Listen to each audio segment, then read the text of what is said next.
Disclaimer: Chronically Illing Out is a podcast and weekly roundtable discussion that provides a safe space for real chronic illness and mental health conversations by people with lived experience. We are not trained professionals and we do not claim to be. Rather, we discuss our stories and current events to build community and solidarity. Know that you are not alone, and if you are in crisis, call or text 988.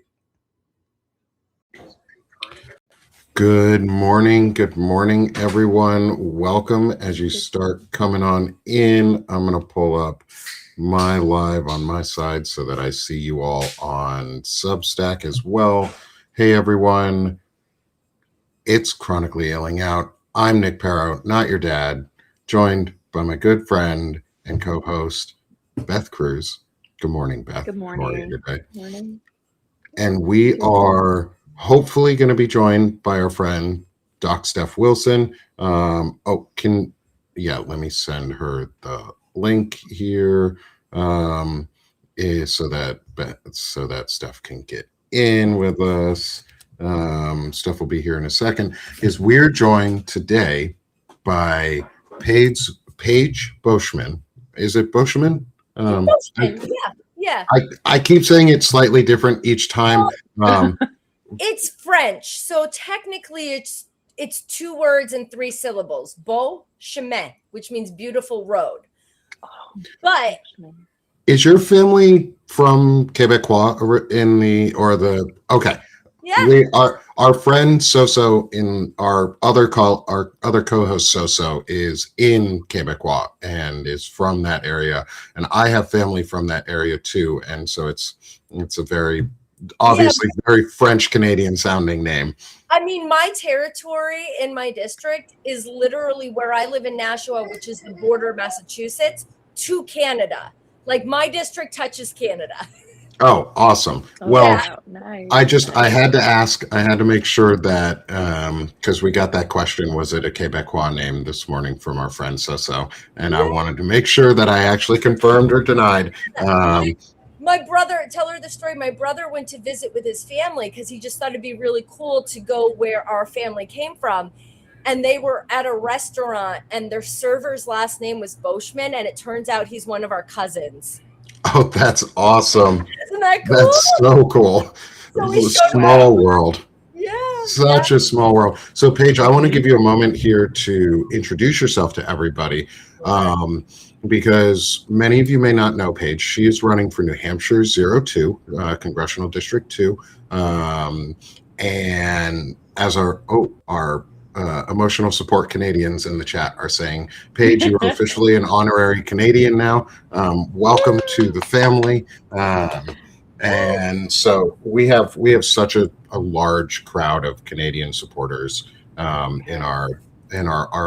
they are our emotional support Canadians. And so I'd love for you to be able to introduce yourself. Good morning, Doc Steph. I see you down there. Glad you made it with us this morning. Thank you for asking for the link so that I could make sure that I got it to you again. So Paige, take it away for a moment and introduce yourself. Well, first, thank you, Nick, for having me back. It was so great to talk with you. I've been excited about this all week. And I talked to a lot of people this weekend, but I was excited for this. And so glad to meet Beth and Doc Steph. I'm very excited to talk with you. Yeah. So I'm Paige Beauchemin. I am from New Hampshire. I am a mom of 3 school-age children. I'm a registered nurse, and I've been a New Hampshire state representative for 3 years now. I am running for U.S. Congress in the 2nd District in New Hampshire in the Democratic primary on September 8th. And I am doing that to get money out of politics and to represent everyday working people. I do not talk about party because I do not think this is left and right. I come from a place of this being a class war, and I am trying to unite people and bring neighbors back together as a part of a movement because there's more of us than them. And so I think that the solution to every problem is money and politics. And most people agree on that. So that's what we're doing here. Fantastic. So I have a question, and I think I just screwed up everything, and I can't figure out how to get back to me. Here we go. Where is CD2? Oh gosh. My son is currently in Hampstead. Okay. And I live in Massachusetts, and I'm moving to Maine. So you're like, right? Yes. Now I got to see how far Hampstead is. I think that's over closer to the seacoast. Yeah. Yep. So that is in CD1.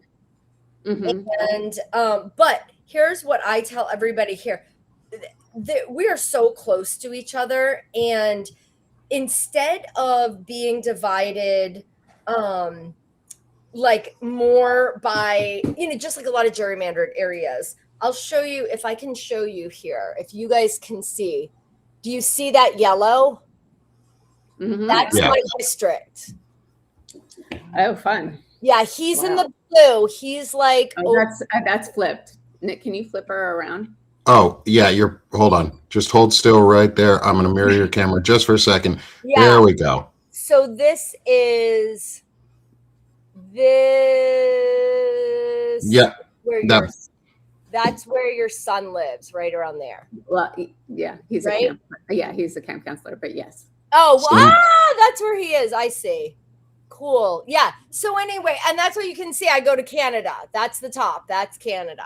So, and I always tell people, though, it benefits all of us. You know what I mean? Having another good congressperson. We're bordered. My district is bordered by Vermont and Massachusetts, and there's a lot of those places. And they'll come in and say, "Oh, I'm a Vermonter. I'm from Massachusetts," and I say, "Well, it would benefit all the New England states if New Hampshire wasn't the Florida of the North." And then they just all laugh, and they're like, "That's true." Upside down Vermont doing upside down Vermont things. That's exactly it. So Nick's from Vermont, so I got to rib you a little bit for it, because you guys do weird stuff in New Hampshire sometimes. Yeah. Oh, you have to. But that's part of what.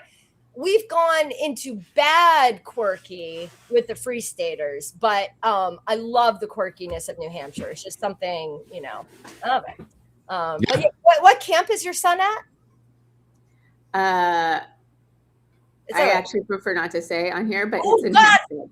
I'm sorry. I apologize. Right. Yeah. No. It's fine. It's in Hampstead. Nice. Yeah. So actually like 30 miles north of where we live, like straight up. Okay. That's pretty awesome.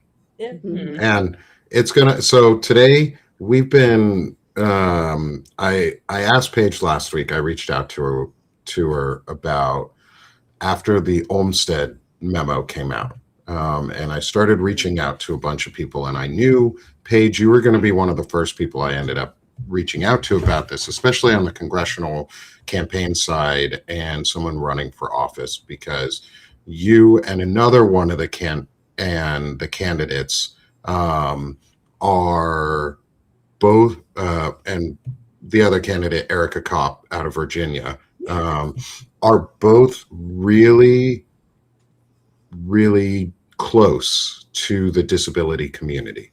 And you were a nurse for a long time, and you understand and see what this could do to people. And so I wanted to get your thoughts and opinions on everything that's going on, what this would mean for your campaign and your constituents, and what you would want to do to prevent this from becoming a regression, and how we could codify updates into law and actually do something for the people.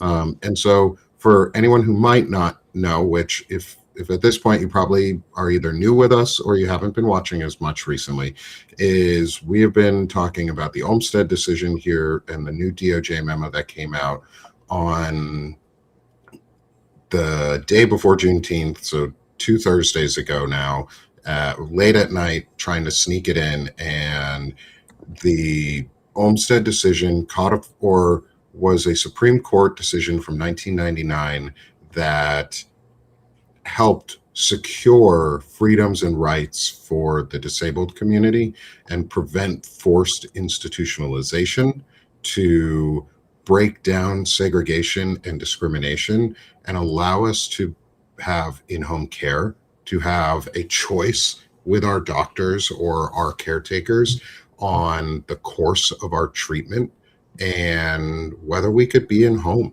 and be part of our communities rather than being locked away or tortured in some cases, because there's a history of really bad treatment in the US of institutionalized folks. And it can be abused. And this power of institutionalization and forced institutionalization, especially in the hands of a eugenics regime, could be very quickly abused for labeling dissent as a mental disease or a mental condition that requires you to be forcibly locked away from. It's the Nazi playbook. And I'm making sure that that is a thing in people's minds when they hear about this, because we all hear the first step of, yeah, it sucks that us in the disability community are going to get fucked. But there's also there's also a next step. And we have to admit what that next step is going to be so that we can be proactive to prevent it. And so, Paige, I'd love your thoughts. I know that was a lot there, but I wanted to give a little bit of context on the Olmstead for everybody in the audience, so that we're all up to par with each other. Yeah, no. I'm really glad that you did that, because I could not have explained it at all as eloquently. So I'm really glad that you did that. So, God, it's like, I don't even know where to begin, because everything you said, but I hope a lot of it comes out. So, first of all, just the commitment that I have to the disability community, because disabilities include a lot of different areas. And so, there's a lot of people, myself included, and in my family, my friends, in the disability community. And so a personal connection.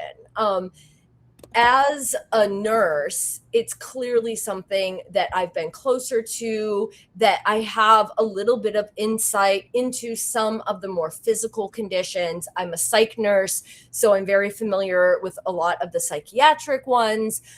And so I've done a lot of work as a nurse, more in the vein of public health and building programming. I generally, my nursing specialty is women's maternal child health and reproductive health. But I focus on health equity and mental health. So mental health right there is, that's a big part of it. And I've even, explored a little bit how the mental health, I've looked into a little how mental health is impacted with pregnant women and new moms who also have physical disabilities, and how that impacts their treatment. So from the health equity and mental health perspective, that's been big. But I've always been somebody who has made sure that I understand what's going on in more marginalized communities. And I always, I'm just a person that wants to make sure that inequities are resolved, just like that, just resolve them. So obviously when hearing about this, it was, it's devastating. It's like you said, it is the beginning. It's setting the stage. And what is that term that they use where they never go right to the goal? Right? They're never going to go right to, we're going to institute or the end game of the Nazis. They're not going to go to that. This isn't even a change in law, right? This is just a memo. But they do that to get us to not have a big response to it. And I agree with you, Nick. I think that is extremely, extremely scary. From a clinical perspective, from a human perspective, from a mental health perspective. But this is also very much, as I think it often gets forgotten, is that the disability community needs to be a part of the social justice and equality movement. And they're often forgotten. I know in New Hampshire, and there's no shade on anybody, but we have the AAPI caucus and the Black caucus and the Latino caucus. And And we just got our neurodiversity and disability caucus. And so, that's just starting here. From that social justice commitment, from the very beginning, it was really, really important to me that our campaign is as inclusive as possible. So even, on social media, we try to be as inclusive. We always have closed captions. Those are little things, but we always try to be careful. And one of the people on my team, I made a joke the other day. And this was in good fun, but I was like, guys, we need to work on the diversity on our team a little bit. And then I said, but I'm pretty sure we've got neurodiversity covered on this team because almost everybody on the team is neurodiverse in some way. And so I think we've got a real commitment also from that personal perspective and try to make sure we stay in touch with that. So obviously this is devastating. I could go on, but I keep hearing my own voice. Is there a question specific? Go ahead. Well, before we get in, Beth, real quick, before we get into your question, I just want to introduce our other friend who is on the stream with us is Nieta Greene, founder and CEO of the Disability Community for Democracy. And she and I have become friends over the past couple months now. Almost 3 months now. Holy crap.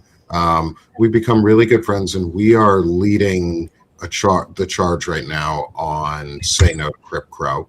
And she wanted to join for part of the discussion this morning to be able to also speak with you and get introduced, because she's helped me guide me in this conversation a lot and help me grow and learn. And she's the one who reached out to me and said, hey, this happened. What can you do to help? And I have nonstop talked about it since. And you're just the next stage in this help page. It is reaching out to congressional candidates and folks. So I wanted to Nieta asked if she could also come on for a little bit this morning. So I wanted to get her on too. So before Nieta, Beth, I'm going to have you ask your question too, since you were about to ask something, and then we'll shift over. Nieta, I'll get you in there too. Thank you for joining us, Nieta. And I will make sure the disability community link is dropped into our chat, and post-show they'll get tagged, so everybody can go subscribe and follow Nieta and the Disability Community for Democracy, because the work they're doing is incredible. Yeah. Beth. I was just going to actually more of a comment, and why, obviously this is so terrifying to many of us. My 34-year-old son has severe hemophilia. His blood does not clot. Back in the day, it was $50,000 a month with caps to the insurance. So a lot of the younger kids at the time, years ago, with hemophilia, didn't have these opportunities to stay better, and new products and new things to keep their blood clotting. So this is really important to me. But also, and he's also neurodivergent, ADHD, all sorts of issues. And so, yes, to protect him, but I'm also disabled, or I have filed in February. So I thank Nieta for putting out the movie Crip Camp on Netflix, because I sat here and watched that and was so impacted by it. So if there was one thing I could say, besides make your calls to the powers that be, watch the movie. It's a documentary. It's really good. So that's my push today. I love it. Appreciate you being here. Thanks, Beth. Paige, I also live in Massachusetts as well. I'm a transplant though. I'm a New Yorker originally. I'm still a New Yorker at heart. Everyone's a transplant. Yeah. So I do want to say that, and I have a couple questions for you, because I know you've worked as a nurse. Yeah. I am a trained peer mental health advocate. The organization I worked for no longer exists, but it was really kicked off the BAD movement in the 90s like made it really strong and expanded peer advocacy and made it professional, right? It's part of the movement to make it professional. And so my question to you is, I've worked in the state facilities, in the county facilities, and I've been a patient in the county and city facilities. They're not great at all. And back in the day, this was the 90s, these were places where they would hold people with private insurance, like myself, until they got you a bed in a private facility. What is your thoughts as a nurse? Because the memo does not change law, but it changes enforcement. And I think people don't understand that piece. Enforcement is the key. You know this in terms of policy in healthcare. And so that's part one of my question. Part two is, there are people saying that this race won't play a role in this.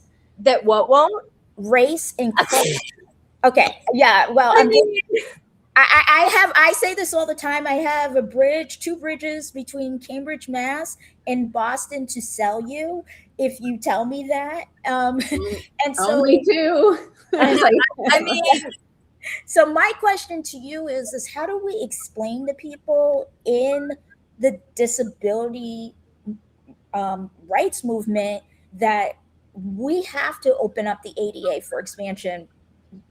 Because the ones who are complaining about it are people who are middle class or or middle class, regardless of race, or they have white privilege and they don't want to open it up because it's going to make them feel uncomfortable. I'm sorry, Paige, I have asked you a complicated question. But. Oh, I'm good. So let me just make sure I'm hearing. Your question is first, the first part was about private insurance and putting people in more of the state funded ones before the private insurance, right? Correct. And then the second one is essentially, how do we get the advocates to realize that race matters, or that, is that right? Or that race and class are going to matter in this memo and who's going to be impacted by it. Yeah. I mean, here's the thing, Nieta. Wait, is it Nieta? It's Nieta. Nieta. I'm so sorry. Thank you. It's fine. Nieta is how you say it in Spanish. Oh, okay. Maybe that's what I'm in a predominant, like, our diversity around here. My city is about 20% Spanish speaking. Not that I am Puerto Rican and Cuban on my mother's side. So. Okay. So I think the first thing is,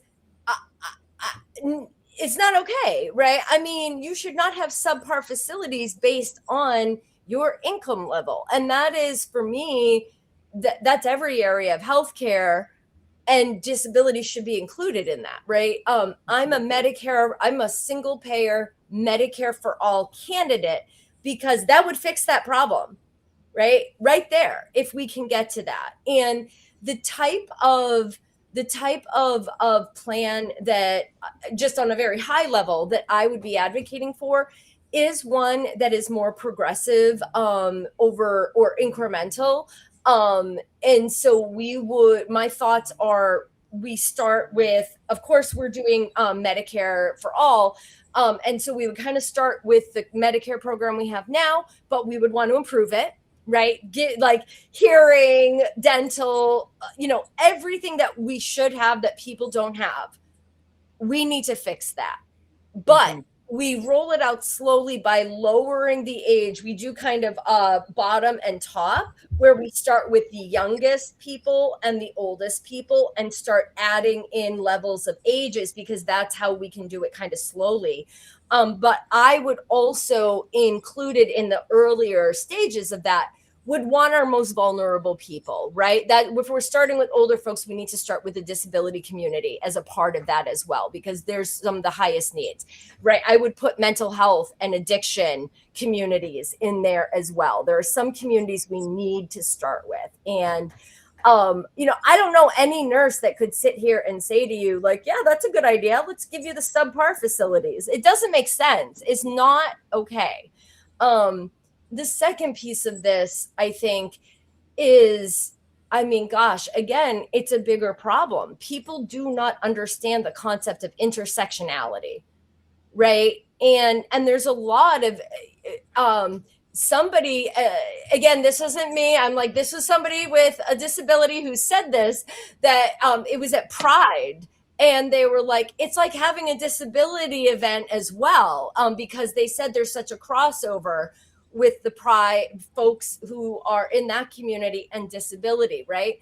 And then you add any of the other things like gender, race, income. And I think folks who are in the health equity or social justice or DEI space, we really understand that intersectionality and how that really impacts each group. The more of those identities you add on, I think that's a part of the work we've been trying to do for a long time. And I think that the closer you are to a marginal community or having a marginalized identity, unfortunately, those are the people that get it more. And the people who aren't don't get it.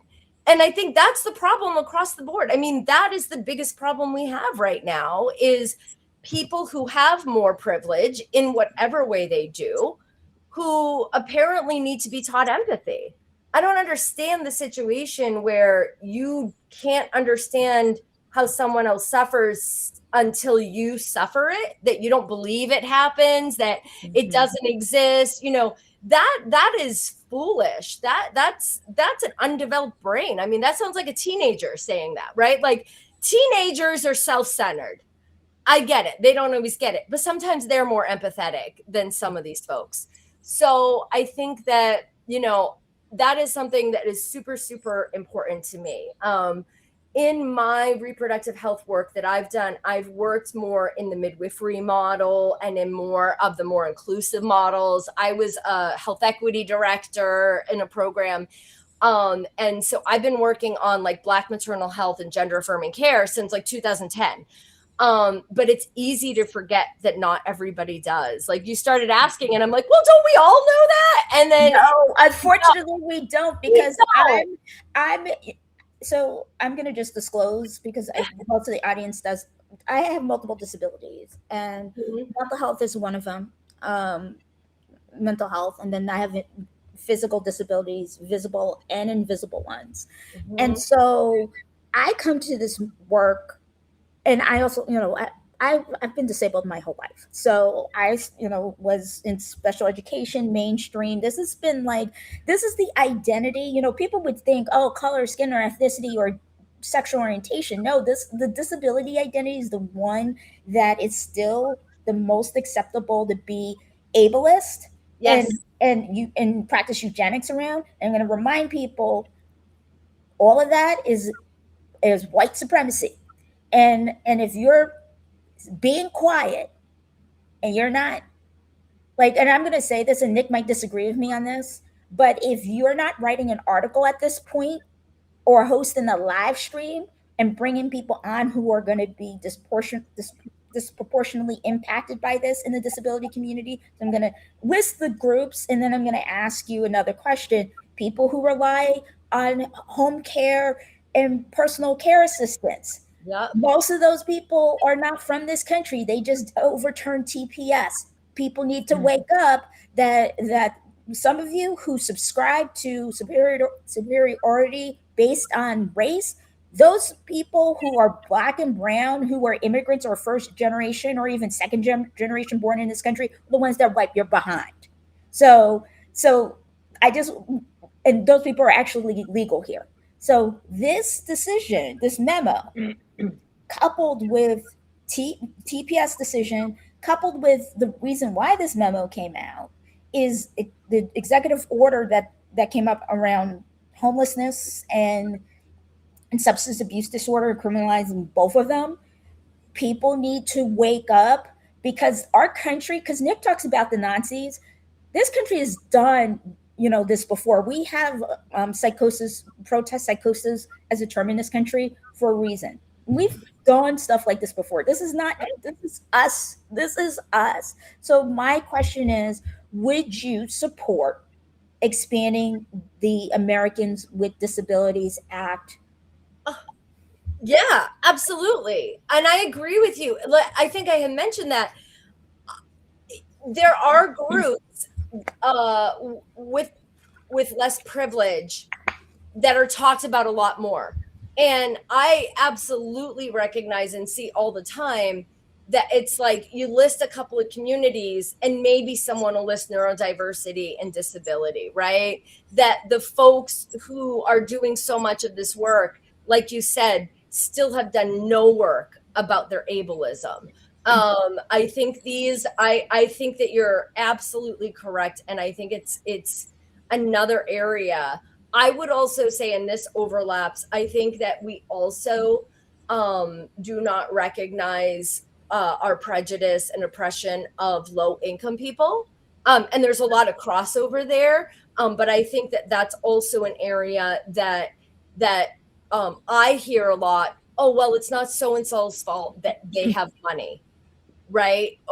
And so I feel like, again, this is when it's an invisible thing, right? They don't see the disabilities as much, they don't hear about it, and they just we need to do a lot more education and advocacy, 100%, because the people who are like supposed to be on our side still have a long way to go. So yeah.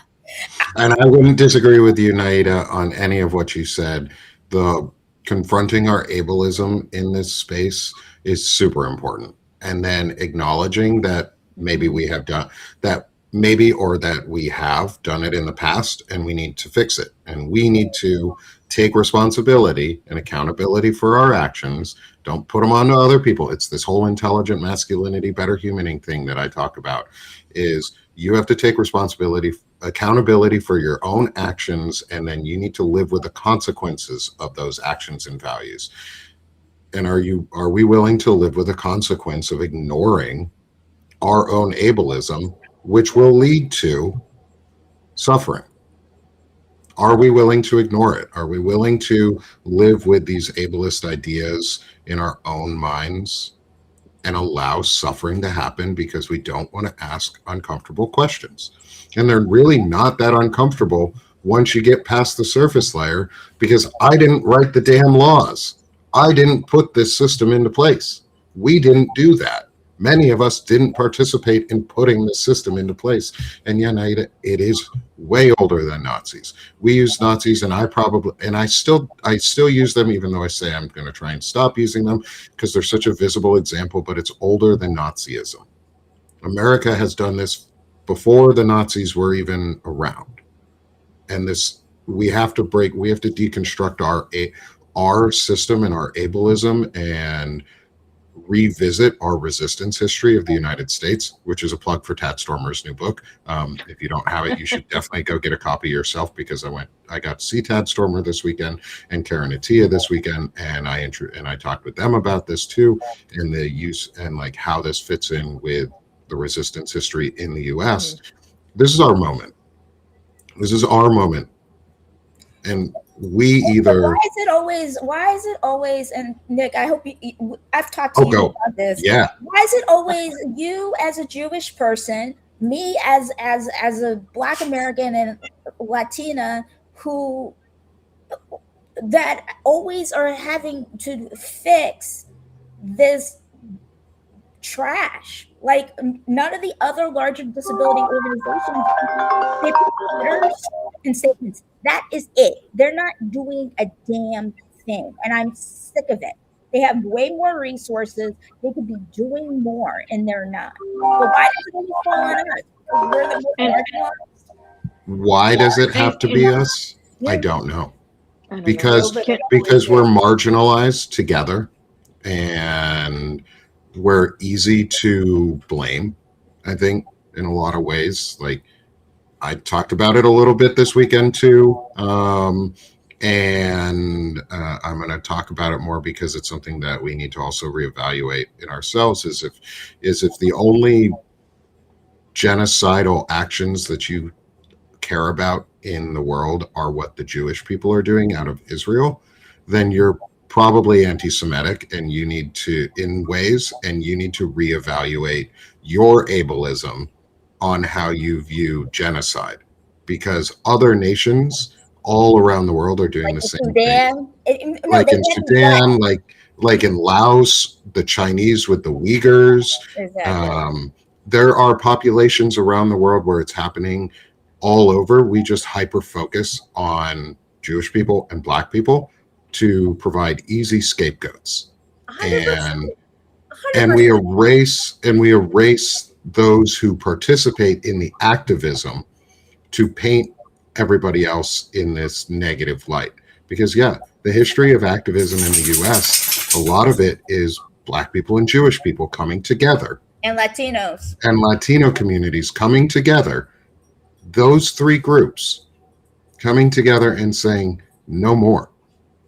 And with the Native American population and the tribal groups, those are the groups that come together and say no more.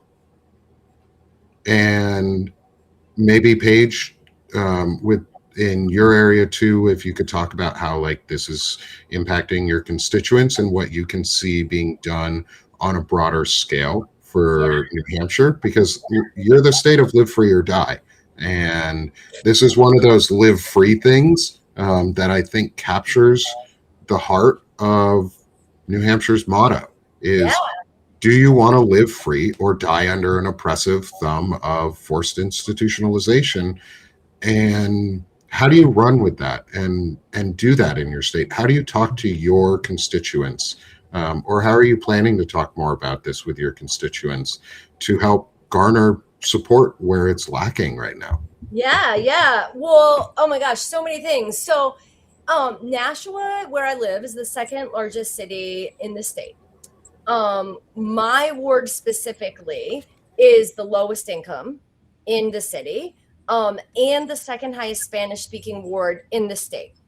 So that means there's a lot of overlap for me with, we know that income overlaps, and obviously like English as a second language is also not a disability, but in our district is something that requires extra support. And what they're doing right now here in my city, and this is what like made it so hard for me to see the Olmstead thing, is just a few weeks ago, within the last month, in doing the budget for next year for the school district, they were planning, and were fighting it. They're planning to take, so 50% of the kids in my school district need supports of some kind. 50%. And we are in a huge revenue deficit, specifically for for education in New Hampshire. So they're trying to figure out how do they staff this, because kids are not getting the supports that they're supposed to legally be getting right now across the board. They don't have the money, they don't have the staff. And so, but what they propose to do is take all these classes, almost all of them across the district, and put them all in one school, which is segregation, right? Wow. And we have to also learn that there is a connection between taxes and services. Oh, right? no. Well, yes. I mean, New Hampshire is very much, like, I want to live free. Don't tax, don't tread on me. Don't tax me. Like, there's a specific situation. Yeah. There's specific. Don't want to admit that it's connected. Well, yeah, most of us do, but we have the Free Staters. So the Free Staters are, as a side note, the Free Staters are this, they started as libertarians. They're like libertarian on steroid MAGA. And they had a pledge to sign to get 20,000 people to move to New Hampshire from across the country. They started this in like early 2000s. And now their idea was come to New Hampshire, infiltrate the government, shut everything down, and secede from the Union. And over the past 20 years, they now run the entire state. They run the Republican Party, they run the state. And so what they've done is, not only do we don't have income taxes, we don't have that other stuff, but we had been somewhat okay. But what they've been doing is systematically cutting taxes for the highest, the most wealthy corporations and people. So now we have a revenue almost deficit. Now, on top of that, New Hampshire ranks dead last in our state level funding for schools. So that means that we're one of the best. We are one of the best places to get an education. We spend the least. And so most people get, like, most states, they get 70% of their education for their district, 70% of their school funding from the state. In New Hampshire, we send like 20 or 30%. And what they're doing now is we are victims of the horrible school voucher program. And so the Republicans have chosen school vouchers over virtually every other social service in the state. They're now going to require copays for Medicaid patients. Like, the whole point is these people are trying to make school bad enough so that they can say it doesn't work, so they can shut it down and privatize it. So you are right, Doc Steph, but it's like so much more than what it used to be, and it's intentional. And so now it is intentional, Paige, but I am going to say this as your neighbor. Yeah. Your state, these people vote for this. Your state is above 80% white. And so I don't have, like, I'm out of the whole, like, sympathy here. They're voting for segregation of disabled students until it impacts them. And so that's, Olmstead gives the state cover and the school district cover to do this now. Exactly. So this memo, that's what I mean. Yeah. So no, you're 100% right. This one in the town, though, the district, was not a vote. This was the superintendent who unilaterally made this plan and brought it to the Board of Education. And so it was a part of the bigger thing. Like, he almost wanted to sneak it through, like, he didn't want anyone to see it. But Able, New Hampshire, caught on to it. A member of the school board is a strong member of the Able organization here in New Hampshire. And so she brought it. We spread it all over with social media. We got all of the orgs involved. And we have had a number of times that we have been protesting, that we're contacting people. I went and testified. We're continuing to stay on top of it because we are extremely aware that this is like exactly like the Olmstead, in the sense that they're not saying it's segregation. They don't want to make a big deal out of it, but this is segregation. And the people who don't want to admit it, they are the upper class white people. I had some of the people who are from this town who I've had a good relationship with for 3 years. They love me. And I came out with a sign and I'm like, keep kids together. And they went, oh, Paige, no, that's the wrong one. And I said, no, I'm sorry. You guys are wrong. And they said, but that's not what they're going to do in the budget and blah, blah, blah. And I said, you know what? I said, I think I'm going to go with the disability community on this one. I think they probably know what's best for them. But this is what we're up against. These are some of the most respected people. We also have in this city recently, last year, we have a board of aldermen with 15 representatives. 12 of them are Democrats. Only 4 of the Democrats did not vote to fine unhoused people $1,000 for sleeping in public property. What? The Democrats on the committee did that. Well, this doesn't surprise me either because New York State and California have basically said we are going to involuntarily commit people who are homeless and have substance abuse disorder and mental health disorder. So again, I say this all the time. Both Democrats and Republicans are both ableist and racist. Oh, it's not a party thing. So well, you missed I don't think you were here when I started. My whole thing is I am not for Democrats or Republicans. I think they're all the same. I think one is overt and one is sneakier. But I think they all do the same thing. They're all enabling it. And I fight the Dems in state more than the Republicans. Probably they do not like me because I keep putting this. I mean, I became a state rep and within 2 weeks realized that the Democratic Party in New Hampshire was not a safe place for people of color, for women who wanted to assert that they can be who they are without conforming to gender norms. Yeah, the Democratic Party is all full hog establishment here. And that's why there's a huge progressive movement happening right now across this state. We have progressive candidates like me who are saying, we want money out of politics. We want the war to end in Gaza. We want to abolish ICE. All 4 of my federal delegates voted for the Laken Riley Act, which enabled ICE. That's one of the main reasons I'm running against the person I'm running against. Aside from the fact that she's so establishment that Hillary Clinton was in her wedding. But aside from that, I agree with you.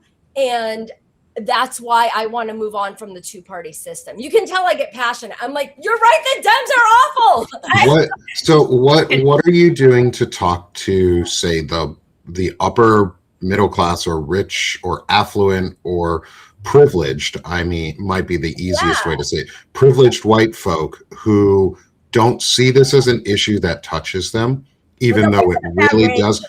Don't make it about race. Don't make it about race. Don't make it about race. Okay. The privileged folk who here's what I'm doesn't matter what race, what gender, what across the board. The privileged folk who say that it doesn't touch them and who like to hide this ableism behind just it won't ever impact me. I'm safe here. Mm-hmm. How do you talk to them? Because there's progressives who are equally as ableist as regressives, or traditional liberals and conservatives are equally ableist on these issues. How are you breaking down that wall so we can actually get to the issue on what's really important here? I mean, I think you always start where somebody is. And I would say one of the only things that might impact them is talking about when people get older, they get more disabilities, right? So talking about that, like reminding them. I also think, and I hate doing this, but when you talk Medicare for all or any of these services that folks with disabilities need, the fact is, if we don't address the needs, both the services, but then the funding for the services, right? We need to give them services and we need to get funding for that. So if we don't have that, then what we need to do is, or what happens is, they wait until things are really bad. They go to the ER instead of going, right? And that raises costs for everybody. And this is why hospitals are closing everywhere. This is why their private insurance premiums are going up, or this is what could happen. So unfortunately, trying to present it in a way that matters to them. But I'm going to give you the God's honest truth here. I'm tired of those people. I decided after those 2 weeks in the State House where I realized how bad it was, I said to myself, and I'm sorry, but they're getting older and older. There are fewer and fewer. Now, don't get me wrong, it goes across age, but it is more concentrated by age across the spectrum. And I decided that it's just time to stop giving them power. And so my whole campaign is, I'll talk to them, but it's much easier to engage new people than it is to try to convince this certain group of people. It is so hard to get through to them. So what I'm doing is I'm focusing on re-engaging young people under 30. I am focusing on working class people. I am focusing on the people who are maybe in the middle, maybe voted for Trump, but voted for Bernie as well, right? Because they don't have that education. So what I'm trying to do is I come in now, I sit on the board of the Progressive Caucus at the State House. I do not bend on human rights in any way. And that is why a lot of people are saying, oh, you're dangerous. We need a moderate. And what I'm finding is I friggin' have MAGA people defending me on Facebook because I come in and say, we're all people. We need money out of politics and we need health care for all. And we all should have a livable wage and we should all be able to thrive. And they're like, oh, finally, somebody calling it like it is. But I'll get to your part. I get them in that way. And I keep staying and doing the things that I'm doing. Humanity is not up for debate. That's basically what like I say this as somebody who, I don't agree for Medicare for all. I do believe healthcare is a human right, but I don't want the government fully in it. But we both agree humanity is not up for debate. You have to start there. If you can't start there, this is my last point because I have a meeting. If we can't, I do have to go as well. I'm sorry, Nick. Nick, you're muted. You're on mute. I can't believe we've gone through the whole hour already. Yeah. Holy crap. Yeah, like, okay, let's do this. Let's wrap ourselves up too. Yeah, humanity is not up for debate. That's all I was going to say. And we have to start there, even if we don't agree on how we get there. Why does it take 10 months, 8 to 10 months for disability? That is an issue. Oh, that's another issue that needs to be fixed. Well, needs to be addressed. It needs to be addressed.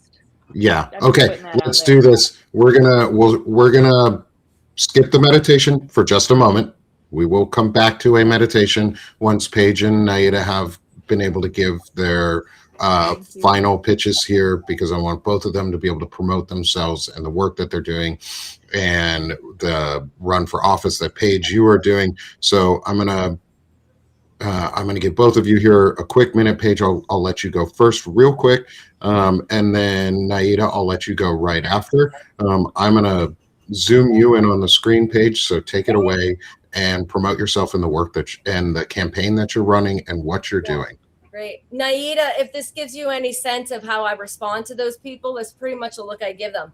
I'm Paige Beauchemin. I'm running for U.S. Congress. If you could support the campaign and the movement in any way, you've heard me. I am about getting money out of politics and helping regular people thrive. The website is paigefornh.com. You can find out everything about the campaign. You can connect with us. The one last thing I didn't get to say is, if you have not heard about the recent Promise to America that 10 sitting Congress people signed in response to progressives winning, please check it out. There's 10 of them. One of them is my opponent, Maggie Goodlander.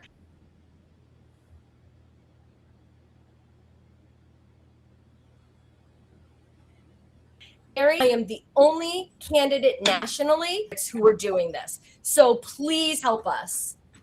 Thanks. Thank you. Thank you so much, Paige. I really appreciate you for coming on with us. And if you have to drop while Nieta's going, please go ahead. Feel free. I appreciate you again so much. I will send the link to you and Gail afterwards for you to be able to download the recording from today's episode so that you have all of this for yourself and your campaign. Thank you so much. And we'll talk again soon. Nice meeting you all. Take care. Bye-bye. Nieta, how about yourself, my friend? So my name is Nieta Greene, and I am the CEO and founder of Disability Community for Democracy. I'm trying to get my head right. And I am asking everyone to check out Nothing About Us Without Us. It is our primary way to get the word out about anything disability, culture, and politics related. We are offering a 20% off discount for forever annual subscriptions until 11:59 tomorrow night.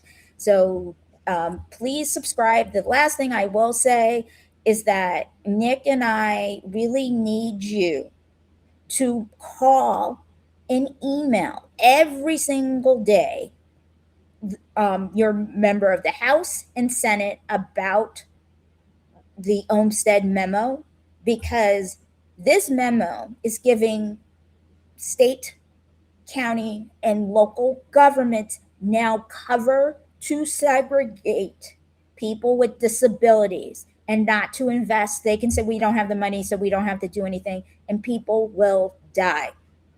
People will die. People will not be educated. This is not hyperbole. I'm just speaking facts. So thank you very much, everyone. Thanks, Nieta. I appreciate you a lot, and everything you're doing. And please make sure to go subscribe. Disability Community for Democracy. Nothing about us without us. Support Nieta's work. She is incredible. She has helped teach me so many cool things, and I have learned a lot just being around her. But I also value her friendship a lot, and the support and the kindness. And please go subscribe if you haven't already. And I will make sure that both Nieta and Disability Community for Democracy are tagged on this post show. So when you come back, when I come back out with the episode review, which we will have links for everything that we can, for everybody, we'll have the link back to the Say No to Crip Crow, the call to action. And we will continue doing our shout outs to do those action points together, so that everybody can participate. Nieta, I know you got to run. I stole your thunder, but I figured I would just say it. No, I love it. I'm so glad. We're not stealing anybody's thunder. We're sharing this thunder right now. Like, well, we're going to make this a bigger storm. We're going to make this a bigger storm. We're going to kick ass and take names. Beth, I'll see you soon. Peace out. I'll see you soon, Nate. Thank you. We're here to kick ass and chew bubble gum, and I'm all out of bubble gum. And if you don't know that reference, you should go back to the 90s and play a game of Duke Nukem, because he's all out of bubble gum. I'm out of gum. Beth, let's promote ourselves, and then we'll end our show with a re-listen to our meditation of ebb and flow. We lost Steph here. So before I give you the floor, my friend, let me go back into, again, I still haven't updated your QR code picture, and I'm sorry. This is all on me. It's okay. This is all on me. I know. Please go support our friend Doc Steph with Freedom Over Fascism, the incredible work that she has done and is doing and is continuing to be a part of. She has some really, really wonderful interviews on there with some incredible folks, some really good learning that you can do. She's a historian. The people she brings on are really, really well suited for the moment. She has some really good historical interviews in there that she's done in the past. Please go listen to Steph and the work that she's done. Go support her if you can, free, paid. Either way, they both help, and get her work out there so that she can continue doing this and continue being a large part of this. So continue supporting my friends, support Doc Steph. And then Beth, how about you, my friend? Oh, I was sitting here answering. So Chris was asking about the meditations, and they can be found if you go to Sick of This Shit publication. Nick hosts all the meditations for me, so you can always go back and watch. So yeah, please support me. I usually do the meditations. This week I was a little under the weather with my antibiotics, and so I just painted up to hide for others. And do it, try different. So please follow or subscribe. I'm getting clawed by a chihuahua here. A biter at my leg. Hi, baby. No. A little gremlin. Don't feed them after midnight. I know. He's like, I want to say hello. Say hi, yo. All right. Meditation time. Sell yourself, Nick. It's your chance to sell yourself. All right. All right. I will promote myself here too. Is please come support Sick of This Shit publications. Thank you, Beth. I love you and Steph and So. You guys are amazing. Nieta, you're amazing. Paige, thank you so much for coming on again with us today and being a part of this conversation, and for dedicating yourself and committing yourself to supporting those with disabilities and our rights and freedoms too, and showing how it's a broad issue that needs as many voices as we can get involved. So come help me at Sick of This Shit Publications. We're now within 1 week of 1 year of when I lost my last job, and really dedicated myself to building this publication. I'm doing a 50% off forever sale for anyone who becomes a new paid subscriber now. You get 50% off forever with Sick of This Shit Publications. Please do become a paid subscriber if you can. Help us get onto the rising lists again, but help us get closer to some of our longer term goals so I can keep this fully independent and I can continue doing this work. We have a lot of stuff that's coming out in the background. Still, it is being worked on. And we are doing testing, and we're starting to get people onboarded for the broadbander tools. I'd like to shout out to Courtney.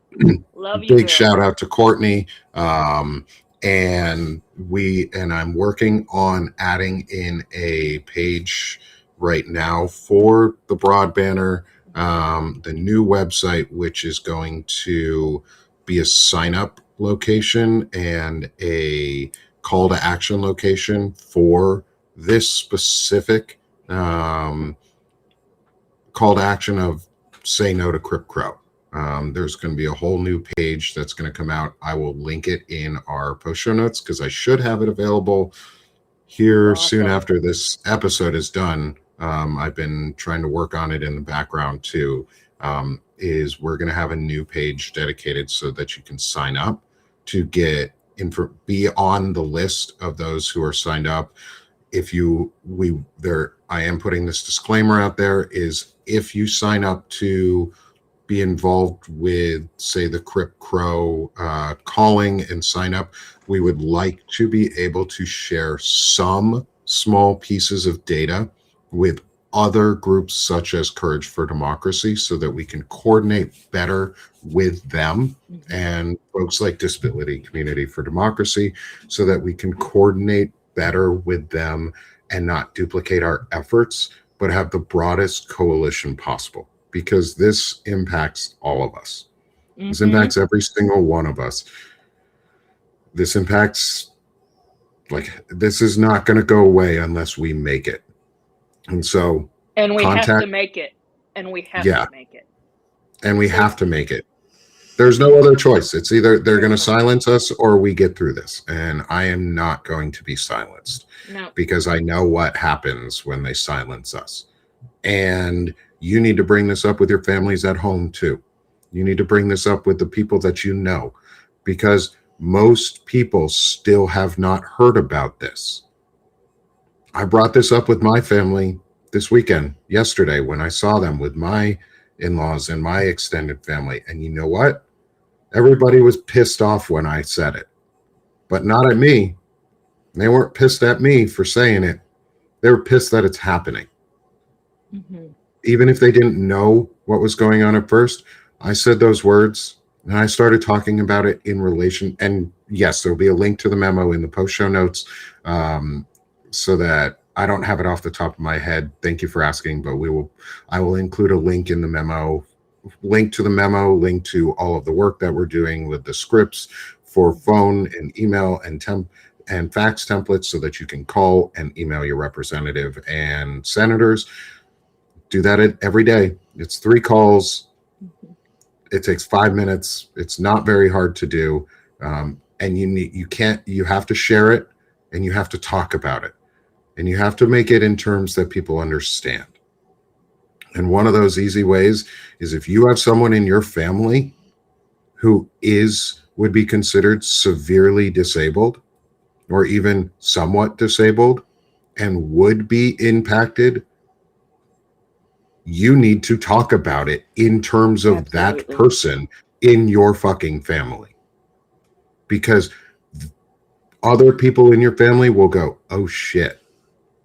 That's what it means. I can do that. I can talk about how it impacts my family and my extended family. And I know exactly what it would mean for people in my extended family. And nobody fucking wants this. Right. And so everybody needs to hear about it. You have to share. You have to share. It cannot just be an action of ourselves. We're the first step. Share it with 2 people. Even if only one of those people shares it, it gets the message or the memo. That's an extra person, and they'll share it too.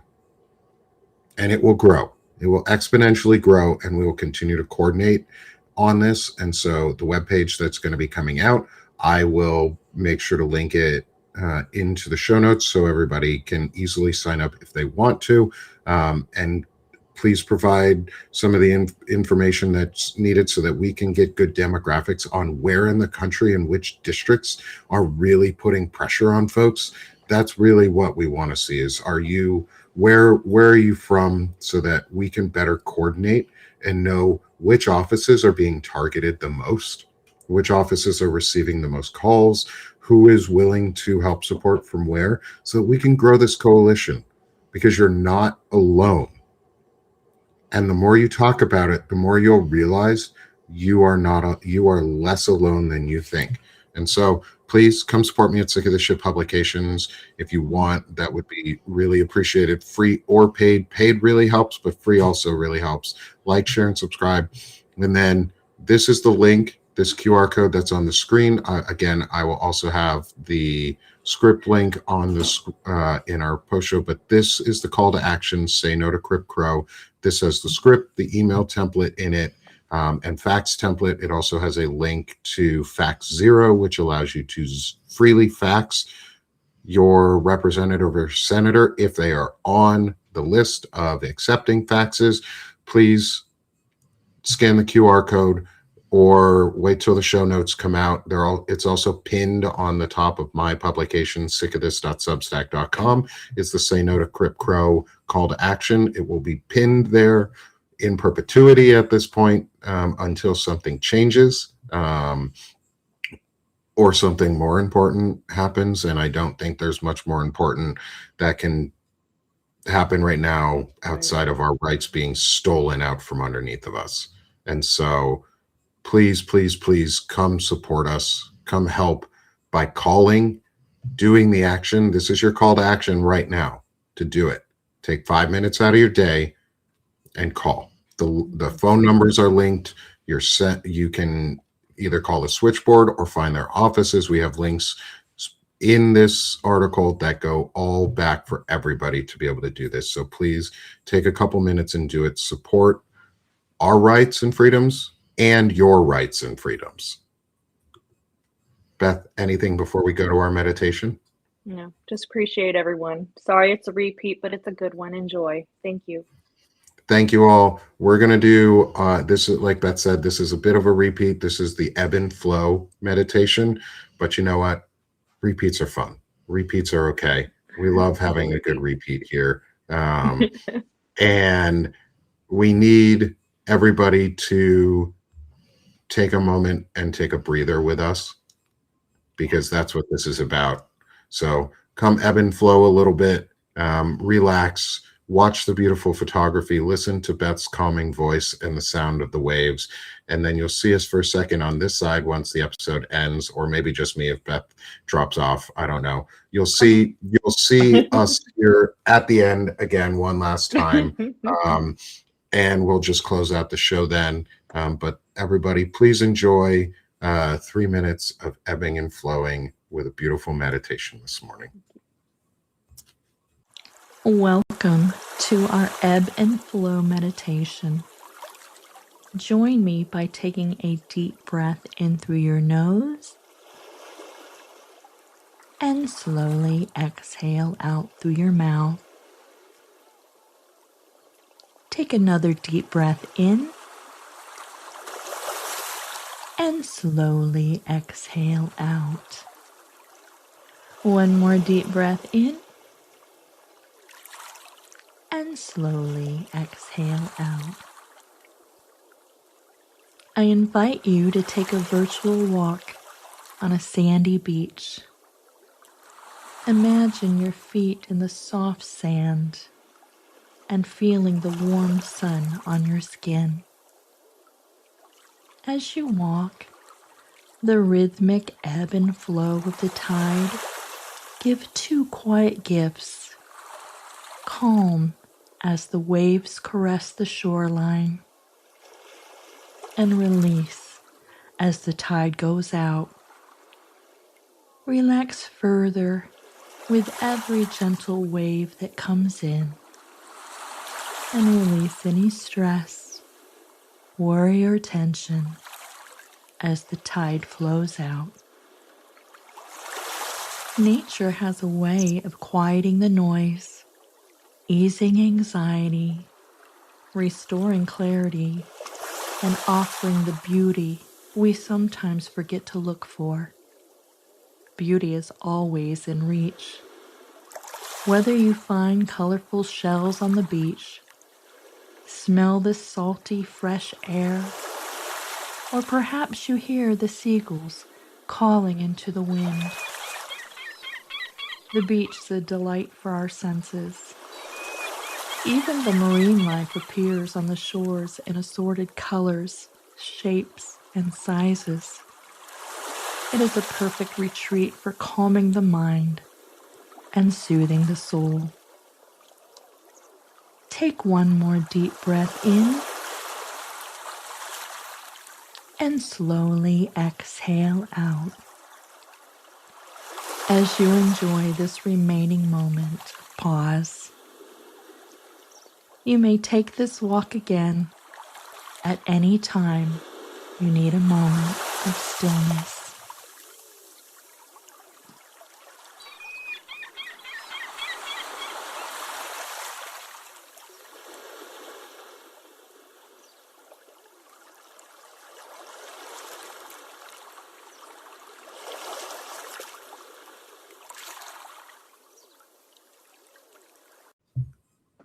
Welcome back to the final piece here. Thank you, everyone, again, as Beth and I wish you all a wonderful day. And thank you for being here with us for our Chronically Illing Out, as we welcomed on Paige Beauchemin for New Hampshire 02 for a real, and our good friend Nieta Greene for a really good discussion into the Olmstead memo, DOJ Olmstead memo that just came out. Also, I put a link in the chat. I'll say this since it is now live. I am going to just give me a second here, folks, before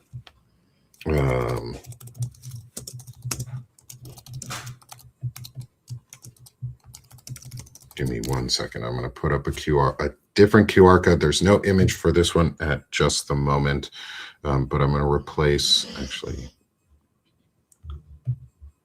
give me one second, folks. We're going to, I know this is a little awkward here at the end as I do this, but I want to make sure it's got at least a little bit of an image on there, because this is important. Okay, this will be fun. This one will work for this. There's a new page within our brand new broad banner website that is being put together. You can scan that QR code as well. I will drop it in the post show notes, directly linking. This is the Say No to Crip Crow Disability Rights webpage, or and coordinated call to action link on the Broad Banner website. It is app.broadbanner.com/crip-crow on our webpage. And like I said, I will link this in the post show so everyone can easily go there. There's a volunteer sign up form or a call to action sign up form if you would like to stay involved and stay informed and get updates on upcoming calls to action within this coordinated action events that we'll be doing. It's just your first, last name, email, state, and zip code. If you want to provide, we use the zip code to match for congressional districts so that we can start tracking and putting together good data on how we're using these efforts. So please come sign up at and if you do run into any issue for some reason, this is a brand new web page or page on our website.